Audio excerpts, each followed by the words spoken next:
Imagination is more powerful than knowledge. মানুষের কল্পনা শক্তি মানুষের জ্ঞানের চেয়ে অনেক বেশি শক্তিশালী।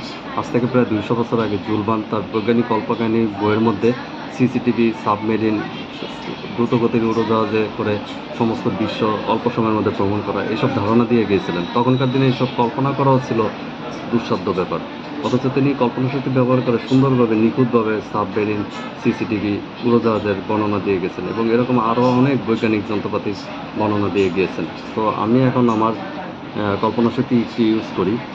আমরা যখন মোবাইল ব্যবহার করি, একটা ডিভাইস থাকে আমাদের পকেটে বা আমাদের হাতে, ভবিষ্যতে 20-30 বছরের মধ্যে এরকম কোনো ডিভাইসই থাকবে না।